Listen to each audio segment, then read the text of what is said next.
Pilots have a lot to do before they take off. And of course, they need a good co-pilot. All right, so engine start, toe brake set. Set. In this plane, the team has quite literally taken its relationship to new heights, 14,000 feet to be exact. Being able to talk aviation and share that passion and everything that is involved with it is just a whole nother level of connection, which is really cool. Meet Belinda and Catherine Burnett. The mother and daughter are pilots and flight instructors at Cochise College in Douglas.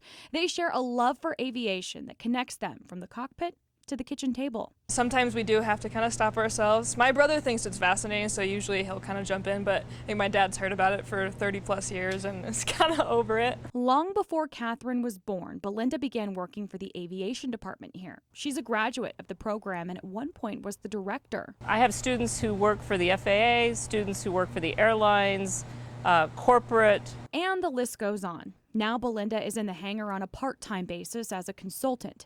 It's hard for her to stay away from a career she fell in love with in the 80s. I came out and did an interview with the then director of aviation, Lee Oppenheim, who took me up on an introductory flight. And as they say, the rest is history. I fell in love with it. Fast forward a few decades, and Belinda was the one who took her daughter on that introductory flight, after some motherly advice, of course. She blew me off every time. And finally, I think out of guilt, she finally came one day.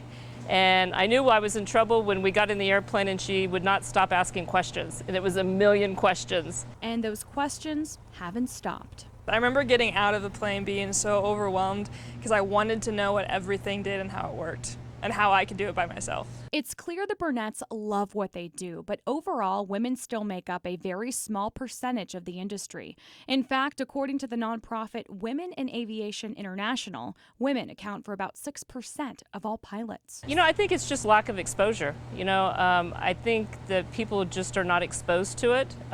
Like a lot of predominantly male fields, people see it as maybe tougher to get involved in the aviation field. Is this a tough field? You bet. You need to know how to multitask, think outside the box, and maybe keep these words from Belinda in mind. Grace and mercy.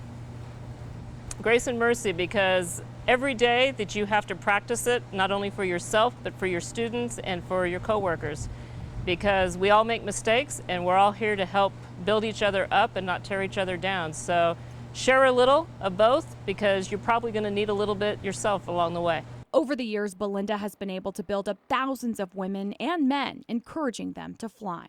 It's important to have a mentor, and the first time Catherine went up solo, she certainly had a strong female to cheer her on. I remember getting halfway through the traffic pattern and thinking, oh, wait, I'm by myself. I can't believe someone let me do this. And then after the first takeoff, after that, I didn't want to come down. There's something special about the bond between a mother and daughter. And whether you're taxiing the runway or in the dining room, it's hard to find a better co-pilot in life than your mom.